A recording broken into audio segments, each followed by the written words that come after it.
Je m'appelle Martin Boudot, je suis journaliste et j'ai enquêté avec des scientifiques sur la pollution de nos bijoux en or en Afrique du Sud.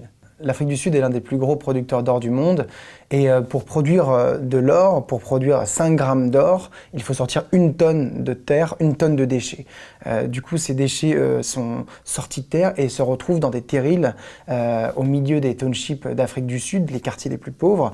Ils se retrouvent souvent à l'abandon et du coup, le sable, le mercure, l'arsenic, le cadmium, le chrome s'envolent, s'infiltrent dans les nappes phréatiques et les populations locales en sont victimes.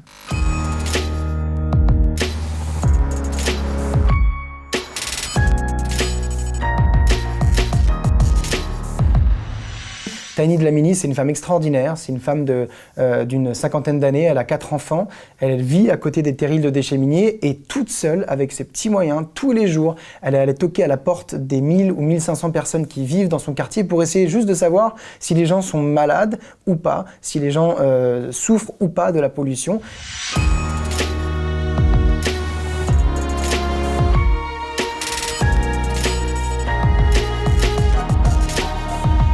Elle dit beaucoup de choses avec ses yeux et malheureusement très peu avec son corps. Elle ne peut pas marcher, elle ne peut pas parler, elle a un problème neurologique majeur, très grave.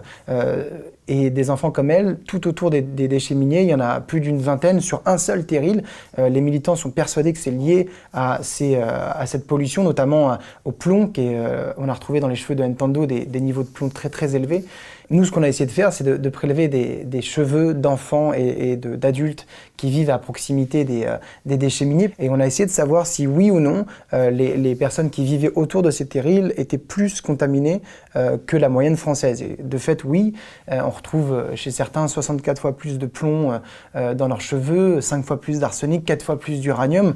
Et ça nous pose question de savoir quel est l'impact à long terme de ces métaux lourds sur la santé de ces personnes.